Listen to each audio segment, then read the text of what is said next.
Aujourd'hui, j'aimerais vous parler de notre consécration personnelle pour le service pour le Seigneur.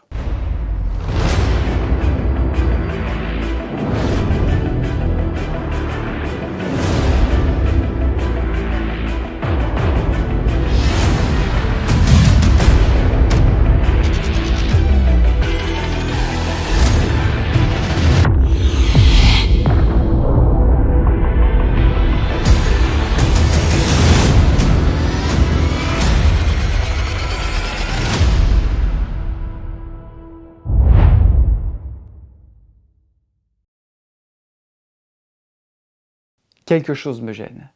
Lorsque je demande aux gens qu'est-ce qu'ils veulent faire, bien souvent, il y a toujours une réponse qui est donnée. Et pourtant, lorsque des choses sont proposées aux uns et aux autres, il y a deux autres réponses qui viennent. Je ne sais pas vraiment quelle est la volonté de Dieu pour moi et j'attends son appel. Ce sont les deux réponses qui viennent souvent. Dieu est un Dieu qui aime co-créer avec nous. Et je crois qu'il nous laisse une liberté extraordinaire, mais que nous, dans notre complexité humaine, nous aimons bien tout refermer, remettre dans des boîtes, et puis bien nous remettre des difficultés dans cette liberté que Dieu nous avait donnée. Pourquoi spiritualiser faussement les prises de décision au lieu d'agir ? Vous savez, la racine de cette situation, c'est tout simplement l'intimité que l'on a avec Dieu. Une fois, j'ai entendu un homme de Dieu qui disait « je fais, je continue à faire, et tant que Dieu ne me dit pas stop, alors je continue. » Et vous savez, trop de fois nous sommes dans le schéma inverse. On attend que Dieu nous dise, Dieu nous donne, Dieu se révèle à nous, que la mer morte s'ouvre, que le feu du ciel, que la Shekinah vienne, et puis au final, on ne fait rien. On ne fait rien. Bien souvent, nous proclamons le dimanche dans des chants qu'il est le roi des rois, que nous sommes son serviteur ou sa servante, que nous nous donnons devant lui, nous nous humilions. Viens, prends ma vie, je te donne tout. Nous le chantons, nous le proclamons avec passion. Et pourtant, quel serviteur suis-je ? Un serviteur est celui qui sert, qui donne son temps, qui n'est voué qu'au service. Quel serviteur est-ce que je suis ? Lorsque je regarde dans 1 Timothée et qu'il nous est rappelé, que Paul nous rappelle qu'il a couru le bon combat, qu'il a couru la course, qu'il a tenu. Où en suis-je dans cette course ? Est-ce que j'ai démarré cette course ? Suis-je toujours là à entendre le coup de départ du 100 mètres ? Ou suis-je parti pour un marathon ? Un marathon qui est une course extraordinaire avec Dieu. Vous savez, il est ici question d'effort, de bataille, de combat. Il n'est pas ici question de chorale du dimanche matin et puis de barbecue le dimanche après-midi. Amen, la vie d'église, c'est extraordinaire.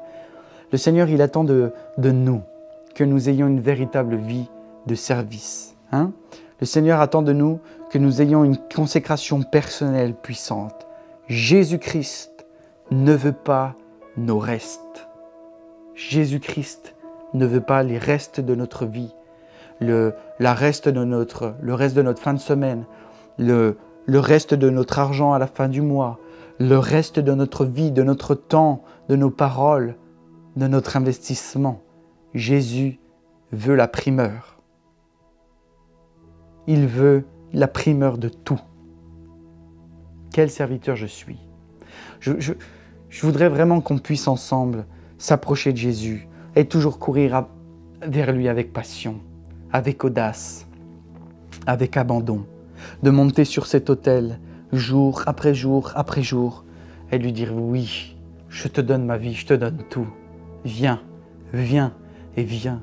De quitter en fait nos protocoles, nos rites, notre religiosité et commencer à aller nourrir les pauvres dans la rue, sans nous poser de questions, à faire une tarte une fois par semaine et aller la donner à une personne sans domicile qui vit dans la rue, qui est dans la pauvreté. Dans votre quartier, vous avez quelqu'un comme ça. Il faut commencer quelque part. Et le Seigneur attend que ses enfants se lèvent. Ne compte pas sur ton voisin de la chaise de l'église pour qu'il commence. toi, sois l'élément déclencheur. Commence dans le secret, sans le dire aux autres. Commence. Va dans l'intimité du Père et commence à consacrer ta vie pour lui, pour les autres.